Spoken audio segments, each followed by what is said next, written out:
So, Brian, I know that you are very much into going back to basics and simplification, something that I'm also a very strong proponent of. So, it would be really interesting to start by hearing, like, what was the trigger for you here? Like, when was the time where you just felt like, okay, enough is enough. Let's go back to simple and take it from there. Yeah, I think it all started. It was a cold Wednesday, early spring, little overcast. No, I'm just kidding. I think there wasn't this like specific moment, but I think what happened is after probably about a year and a half of consulting and kind of just jumping in and helping organizations with the things that they were working on. Um, I kept trying to pull everyone back to basics and simplification and how do we align around, customers and organizations rather than aligning teams internally. Um, and I think it was just accumulation of, hey, I was doing a lot of the same things in different orders for the companies that I was working with. And I needed to create this structure and this framework that helped them change their mindset. But I do think there is a key clarification that we need when we say back to basics and simplification. When I think of simplification, like simple is not easy.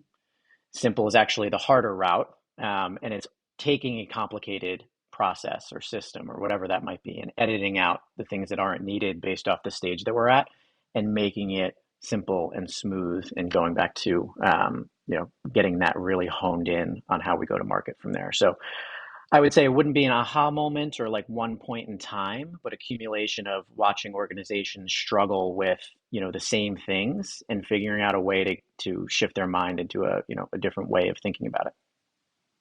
Yeah, no, but I really like the thought you had there with like simple does not mean easy because that's exact. I think that's why it's so hard to do it because you actually need to pick. Like you have 50 or 100 or 1,000 things you could be doing. What are the most important things that you should be doing first? And it's probably easier for most to just go, I'm just gonna do a little bit this, a little bit of that, and then I don't need to make a decision. And based on that, you never really, get to do anything properly. And like we talked about here with going back to the basics as well, like focusing on the boring stuff, because the basic stuff is usually the boring stuff for a lot of people. And again, that's not exciting in the same way I think as some of the more kind of fancy things. I agree. I think there's a lot of really useful and great information coming down from organizations like Meta and HubSpot and Gainsight that are providing these like really, you know, um, 401 level things that we should be doing within organizations. And I think they're right. But I don't think every organization is at the stage of HubSpot or Gainsight to be able to start executing those. I think one of the biggest things when I think of like back to basics is this idea of aligning your organization, not internally, but aligning the entire organization around your ICP and your persona and the customers that you serve and working customer in rather than function out, right? So, how does the customer dictate your processes and how you go to market and so on and so forth? Um, but I think a lot of it is like I would work with a lot of SaaS organizations and a lot of organizations, and I can go from team to team and ask, who do you sell to? Who are the personas? And I get a, a widely different answer from one individual to the next. And I think that clear definition of ICP and persona has to be the starting point of getting back to basics. Yeah. I mean, and I usually find that, going and asking multiple different people and like I'm a really big fan of that kind of a little survey to more than just the people you work with because you get so much interesting information there, especially in terms of alignment. And as you said, it's very rare. I mean, we're both ex HubSpot and Yeah.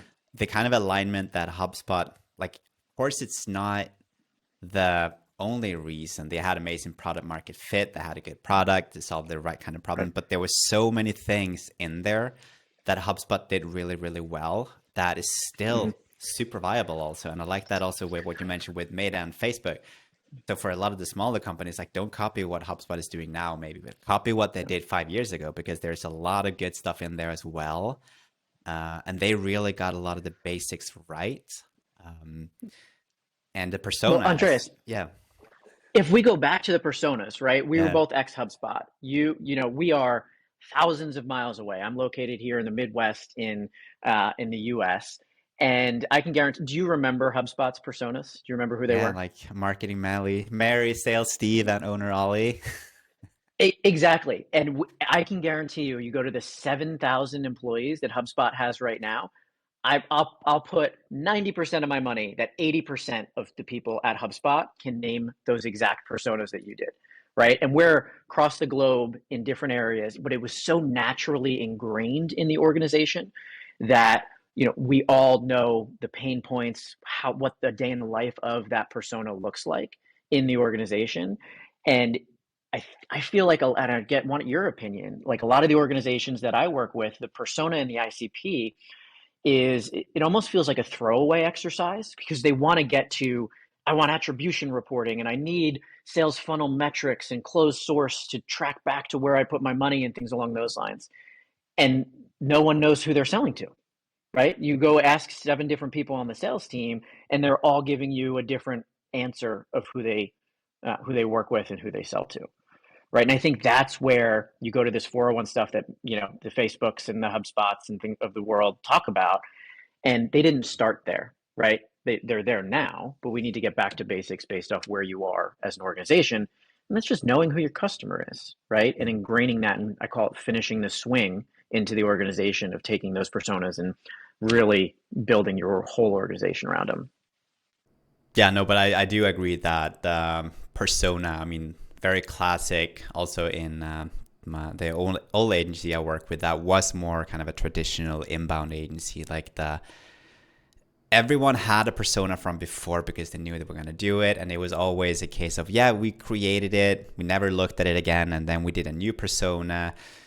I okay, I was more in the sales part, so I actually cannot comment on how much or little we used it there. But it was very common that it was a throwaway exercise, most likely because some people know they have to do it. So it's more about checking the boxes and saying we did it than actually thinking about, like, what is the outcome you're looking for with this? Like, why do you do the personas? Why do you do the ICP in the first place?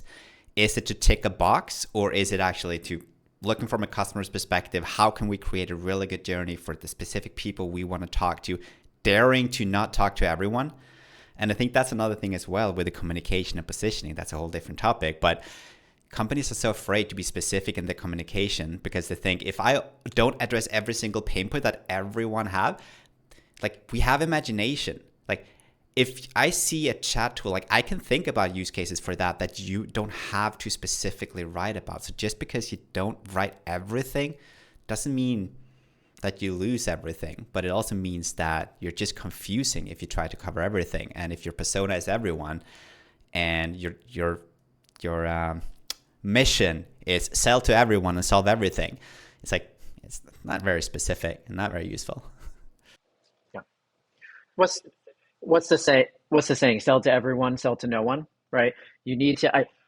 A lot of organizations and you might be able to correct me on that quote there, that I work with, they're hesitant. They're like, oh, but there's revenue over there. Like, I don't want to like not sell to them.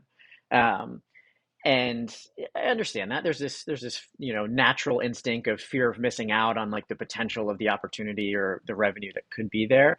But if you get hyper focused and streamlined on who you sell to, who you serve the best, who you actually can have an efficient process of servicing, it is it's a game changer when you get back to that basics. And again, I call it finishing the swing. So like a tactical thing that we do for organizations is, as they build out their persona and like who they sell to in ICP, we go into HubSpot. We work specifically with HubSpot. Is we will build workflows and do persona tagging and so on and so forth. But we bring up this sales view of the world for sales reps, so they can imagine a world where you pop open your dashboard and you say, okay, here is marketing Mary at this life cycle stage, and typically her pains are at this point.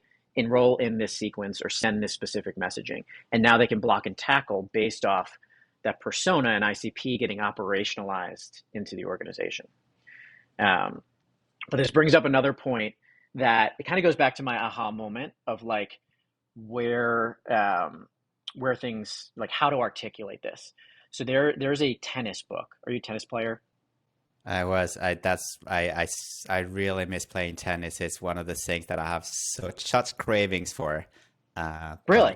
But yeah, I haven't done it for like 10 years now. And my rackets got stolen actually. Story for another day, but they all got No. stolen and I need to buy new ones and then I never got to it. But yeah. So I am not a tennis player, and the book is called Extraordinary Tennis for Ordinary Tennis Players. So they explain this idea of the winner's game and the loser's game, right? And I think this goes back to our analogy of like, don't do what HubSpot's doing now, don't do what Meta's doing now. And they articulate it in the way that like the loser's game is kind of amateur tennis, and 80% of points are unforced errors, right? So all you have to do in the loser's game is get it back over the net, right? Is make sure that you focus on the basics and let the other person make the mistakes, right?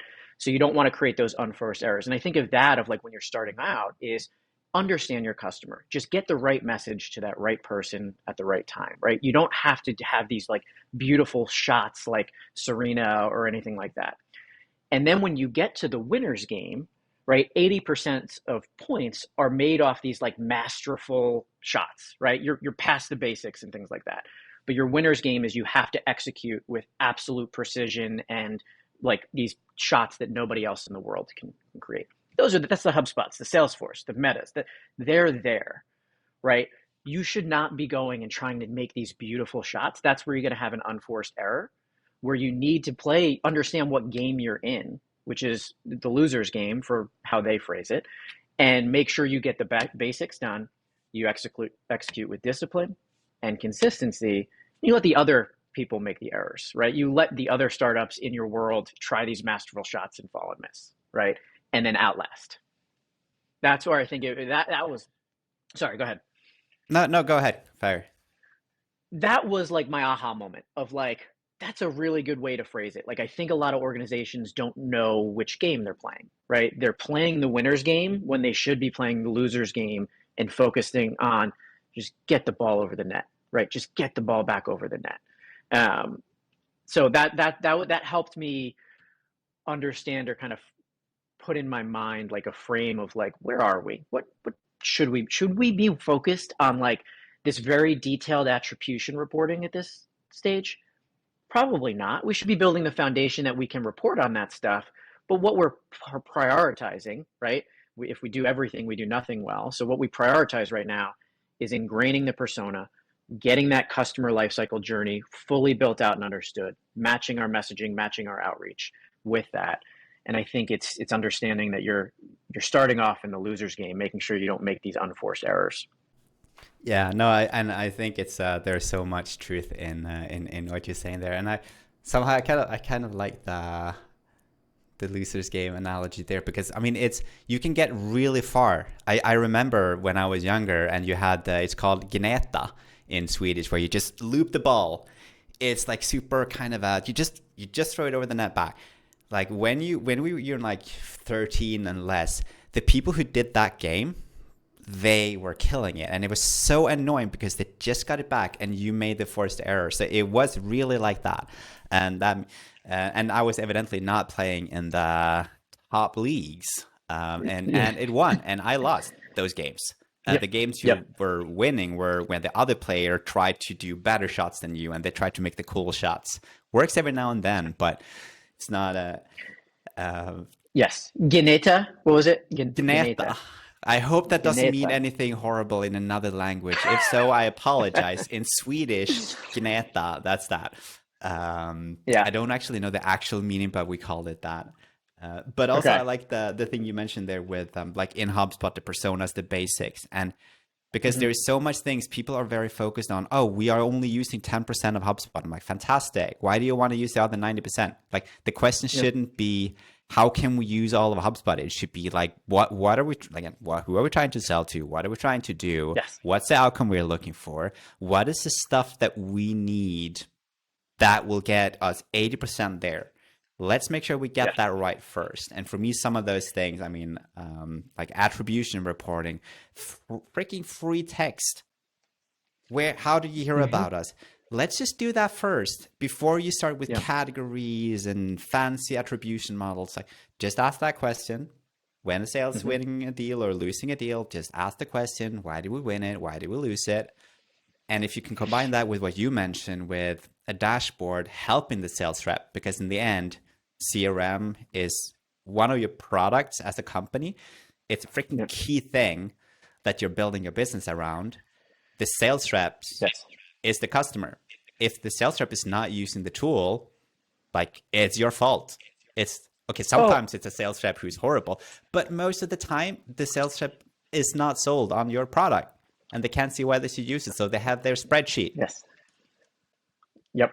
I have a, I have a, I have a, I'm on a crusade of making sure that leaders in organizations who maybe didn't grow up in sales look at sales in a different view, right? Where they look at it, it almost is like a, hey, like let's turn this thing on and like just you sell, right? You just go sell, and like we should be able to do that. And they don't look at it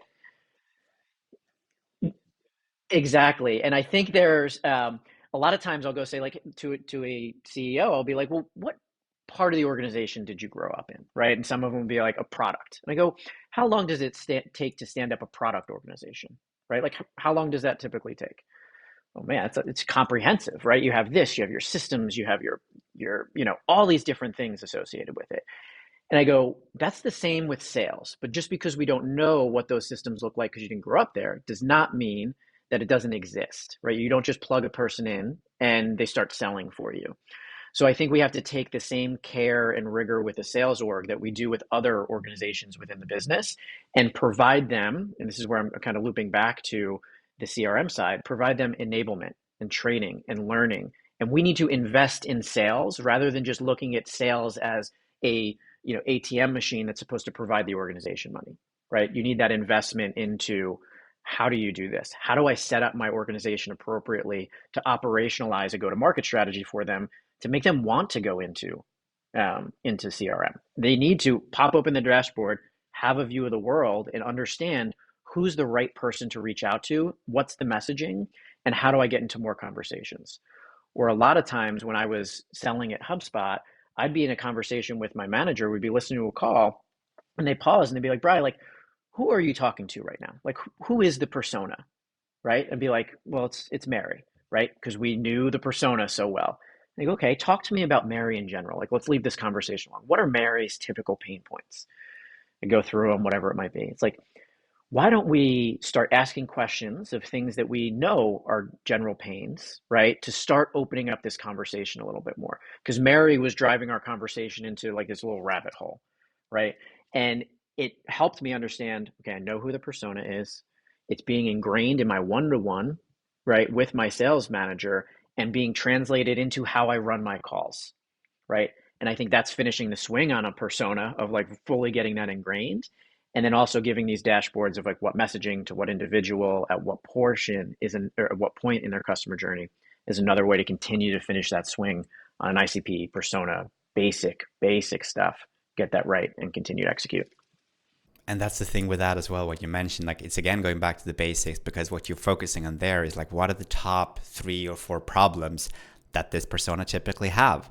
Like, how does that work on a day-to-day basis for this role? Like, what is the work? Like, what is the day for the person you're trying to sell to? Like, there was another company I spoke with, like they saw very clear differences with sales reps if the reps was interested in the industry and they liked the industry, they were better at selling because for obvious reason, because they can put themselves into that industry. They understand the dynamics of the industry and they know the problems. If you just have that and you can drill that in, and that goes into so many different things, like that's like the basics get you super far. Like all the top performers at HubSpot, they got the basics right, and they're all telling you like, I focus on the basics the first 6 months.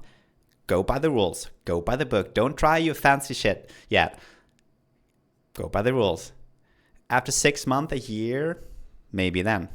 Yeah, sorry, Ryan, go ahead. Yeah, yeah, exactly. No, and I think it's like it goes back to like even when I think of like what a ramp first sales rep at HubSpot looked like. I was, lucky enough to work in the sales org. I was the global sales trainer at HubSpot, and we really focused on measuring how quickly we can get a sales rep to ramp, right, to full quota. And I'm not going to share what the metrics were. I will in a second here, but I get into organizations and they're like, month 2, this guy should be and gal should be knocking on doors and closing deals and getting things going. It took almost 9 months to get a rep fully ramped at HubSpot. And we worked to try and get down to 6 months, and we measured it, and we tried to figure out these trainings and efficiencies to be able to do that. And I think there's this misunderstanding of how long something like that takes, right? Of being able to do it and getting them to focus on the basics for this first 6 months and getting those fully ingrained and letting this thing build,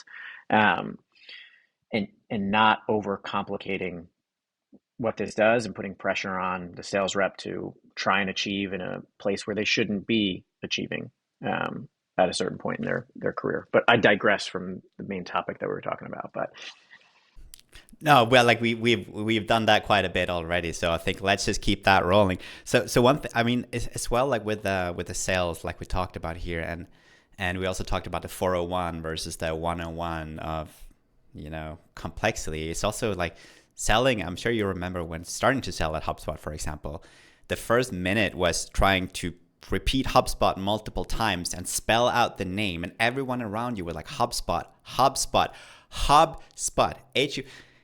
It's very different selling in that kind of environment to selling, oh, cool, you're calling, because that was a dynamic 3 years later. Oh my God, you're from HubSpot. That's really cool. That sales conversation, you can't even compare those two processes because they're completely different. And that's, again, why the 401 is really dangerous, and it can take you into some over-engineered solution because that's what the cool kids are doing, even though you're not a cool kid yet. You're just, was it a loser? Was that what you said? Yeah, it's a It was loser. You're playing the losers what game. What the book said, yeah. Yeah, exactly. You're not losers. You're just playing the loser game for unforced errors. But I think, going back to sports, and I think there's no better analogy than sports, or you go to the gym, right? You lift weights. You don't get into the gym and you don't start lifting 300 pounds right away and doing all of that, right? You need to work up to it. That's how you get injured. That's how companies get injured, because they're at this early stage, and they're focused their priorities on attribution reporting. I'm just going to pick on attribution reporting for a little bit, because it's the holy grail of people want perfection, but that's not, no one's got attribution figured out completely. So just we'll kind of table that for another conversation. But they're focused on that rather than finishing the swing and ingraining it into the sales process, the marketing process, the onboarding process, and everything across the front office. So I think it's going back to the gym, right? You start at a specific weight, and it's disciplined, consistent execution over the long term gets you to a place where now you're doing your 300-pound reps. Now you're doing sophisticated attribution reporting or automation or whatever it may be in the organization. But you don't get there from day one. You don't get there from year one, right? You have to build up to it. It's like going to the gym. It's like weights, and being able to make sure you don't overextend your bicep on day 3 in the gym because you think you can lift like the guy next to you. Yeah, and I really like that. I also go back a lot to sports, even though I do work out, but I don't watch sports, but I find it to be such a good analogy in so many different ways. And you can work that there as well. Even if you've been working out for 3 years, if you skip the basics, tension, you're still gonna get injured. Stretching, yes. Stretching and keeping tension in your body when you're doing it, having proper form. Mm-hmm. The basics, you can do more, but you still need to have the basics. And I think that's kind of what we kind of came in intending to kind of dive more into today. Is the thing they were like, you got to dare to go back to the basics. And even if you are a bit more advanced, you can still go back and fix those basic things while also doing some of the fancy stuff. But just make sure you get that right. And as we talked about before, because Brian had to go a little bit soon because we ended up having a 30-minute pre-podcast conversation about everything. All things. Um, Yep. but like drawing out the process as well. Like there's so many that like they skip the persona, they skip the ICP, or they have it a little bit, and there is Hmm. no journey, there is no Yeah. process mapping, there is no nothing. So when you go in 3 years later and you say, okay, so what do you have here? What's going on? It's like, oh yeah, we have a document that someone made 4 years ago, and it's Hmm. 25 pages. And we don't really know what that is. So it's very difficult for anyone to go in and figure out what's going on. And the process is impossible because it's like, I don't know, there is a workflow that does something here, but we don't really Yes. know why. Yep. So drawing out the process for me, it's a non-negotiable for anyone we are working with right now as one of the first things we're doing after the why do Yep. you want to do this? Who are you selling to? It's like, Yeah. okay, what's the process? Well, yeah. Who are you selling to, and then what is the customer journey that they go through in order to, decide on a solution like yours? So we actually, I worked with an organization. This is a real life story where we they kind of rolled their eyes. I was like, we're doing a customer lifecycle, mapping exercise, and and they're like, all right, we've done this, Brian, and I'm like, okay, great. Let just give me the leash to do this for a little bit. Um, and we went through, and what we found, the key point that we found, right? We documented, awareness, consideration, decision, all the different steps, and then post sale as well. And I go, okay, so when does somebody typically get like frustrated, like at post sale? Meaning like they're like, dude, I shouldn't have signed up for this. Buyer's regret, remorse, whatever it might be. And they're like, usually at like the 3 month mark. Um, we People are like, man, I thought I was going to see value. I'm frustrated. We have more support tickets tick up, whatever it might be. Okay, let's put a process in where if you have a closed loss deal that someone has wrote competitor, right? We reach back out at the 2.5 month mark. When we know that that customer lifecycle journey typically has a frustration point and we do that and we use that against our competitor, right? Now we can implement, because we know what it's like internally in ours. It's probably not too dissimilar from our competitors, and we can put these key conversations in. Now, this was an organization that didn't work within like annual contracts, and they'd have to rip and replace and all that different stuff, and it worked beautifully, right? They had a win back percentage that was pretty significant based off zero, because they weren't doing it before. They never thought about executing that way. And it was the simple exercise of mapping it out, understanding the frustrations, putting in a new process in order to alleviate that or capture or win back or whatever that might be, and then smoothing out their own. So it was a interesting exercise with like a really tangible, um, ROI that they saw, and like an output that they saw from it. So map it, talk about it, train it, everything within the organization. Yeah, I did not think you were going to go there with that first statement. I thought it was going to be kind of a retention analysis and how. Yeah. So that was actually a very interesting angle there that, yeah, I didn't see that one coming. But it was, especially, Mm-hmm. yeah, if they don't work with the annual contract, that's a really clever way to, because, if you have the issue, like others have it too, the more unique you feel it is, the less unique it usually is. That's another Exactly. saying, I'm sure, from somewhere. Somewhere, Uh, someone said that somewhere. Someone But said my that my somewhere. my favorite saying is originality is the art of concealing your source, right? So it's just, just don't tell people other people said it. It was from you, and that's originality. I mean, AI is one big like paraphraser, right, of thoughts. One big copywriter. But yeah, so I think it's if you get back to basics, ingrain that persona, ingrain that ICP, build it out in all of your processes. Make sure your organization knows and understands that, align around the customer rather than your internal functions, right? Customer in versus function out, and understand what game you're playing, right? If you're playing the loser's game or if you're playing the winner's game, um, know which one it is and act accordingly, right? Based off getting back to the basics and what you're going to focus on. Yeah, and dare to do the things you're choosing to do properly. Like it's like what we said Mm-hmm. before, and we talked about before. Like anything worth doing is it's typically worth doing properly, and if it's not, Yes. then you might consider actually putting that on Not the doing it. back burner for now at least. And that doesn't mean you never have to do it. Like it's like companies who are obsessed about building a perfect organization from day one. They want to build something that is needed when there are 400 people and they're five. Like don't Mm-hmm. do that. everything is going to break anyways. Don't worry about it. Worry Yep. about it when you're at 390 people, not when you're five. And I think plan for like, hey, okay, we're gonna try and we know what we're going for, so we'll build some motions in there right now, but it's not our main priority, right? And this is the thing, you should be able to go to anyone in the organization and say, who do we sell to? And they should be able to answer. And what is your number one priority in this organization, right? Because I think you said it, if you prioritize everything, you prioritize nothing, right? Um, and if they can't say that, you have some getting back to basics to do within the org. And no matter how big you are, you still need to do the swing properly. That's never going to change. Like the fancy stuff 100%. will, but not the swing. Everyone is like looking for this silver bullet, right? We all look for it. We all want those quick wins and things like that. But there's nothing like getting into the gym, lifting the weights, and 5 years later, someone's like, "Man, this guy's an overnight success." It's like, no, it was 5 years worth of, you know, uh, being in the gym early mornings when no one was watching me do it.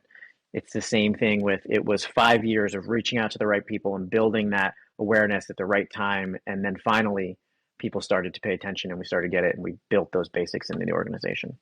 And if your owner no sleep for 5 years, that's also the fun part.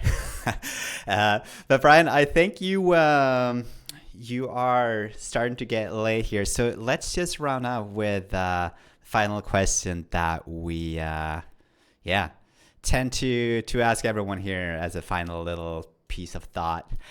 So looking at your kind of journey so far, what's an like an insight that had a very big impact on your private and or personal, like private and or professional life? I'm rambling now. Private and professional. I think Or it doesn't have to be both. no, I think it is both, right? And I think it goes back to what we're saying, right?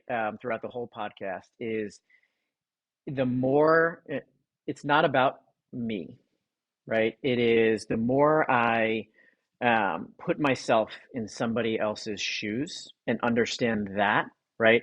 Rule number one is don't talk about myself. Rule number one is don't talk about Monarch. Don't talk about how about, right? It's about the person on the other side. So personally, right? The more I think about, okay, where's my wife at? What is she doing? How much does she have on her plate? And how can I, do the dishes one night where she doesn't have to or whatever it might be? Because that's one thing that she does a ton and I don't. Um, and I kind of take that perspective of like it's not about me, right? It's about somebody on the other side. It revolutionized my conversations. It's revolutionized how I think about going to market with organizations and how I live my life and my relationships. So I think it's the other person first, then me, um, has been a big shift in my perspective in business and life. No, I love it. Yeah, it's the putting yourself in the other person's shoes and actually Correct. aim to, what Right. is it called in like how to win friends and influence people? It's like aim to understand before you aim to be understood or something like that. Yep. There's another Hmm. quote that I might have gotten wrong or right. Who knows? No, But that's right. Yeah. it sounded right. Yep. And this is the thing when it comes down to it, like if you're in sales, right, no one cares about you or the product that you're selling. They care about their pain point and how you can help them overcome it, and if you can or if you can't, right? Mm. It's not about you. And I think being for me, it's actually the most rewarding thing. Like I always think being selfless is the most selfish thing you can do, right? And being able to like give to the other person, man, it's so rewarding. It's so filling, right? In my personal life. And then if you take that and bring it into sales and being able to do, help someone overcome their goal and make them the champion, make them the star of the show, that has kind of been a big shift in how I view everything. You make someone else feel good. And we all know how long Yeah. you can remember some of those feelings. Like you still remember some Yep. stuff that happened to you or someone who said something 20 years ago. You still remember some Yep. of that. So I I have a party game that I play where if I'm at a networking place or things along those lines, I try and see how long I can go asking questions and understanding that person before they know even my name, right, or who I am or what I do. And there's times where they'll walk away and be like, "Man, that guy was awesome. What's your name? What was his name?" Be like, "I have no idea, but like I it's got to just like, tell all the just this. things that I did." Yeah, But like that guy was so awesome. And it's like you didn't even say a word, right? You didn't talk about yourself. You didn't talk about them. You let them express where they were, what they were feeling. And feels I love it. It's great. Mm. It's difficult though. I found it. Yeah, I'm really working on this one right now, and I found it's incredibly rewarding, but it's also very difficult, especially for very me. I'm hard. used to talk, Yeah. and turning that around, it's found it immensely challenging. But Brian, was an absolute pleasure. I think we were a little bit less focused than we planned on initially, ironically, because we were talking about going back to basics, but we were actually talking about going back to basics. But absolute Exactly. pleasure having you on, and I really enjoyed the conversation. So hope to have you on again soon. And yeah, have a great rest of your day. Thank you. You as well. Ciao, ciao.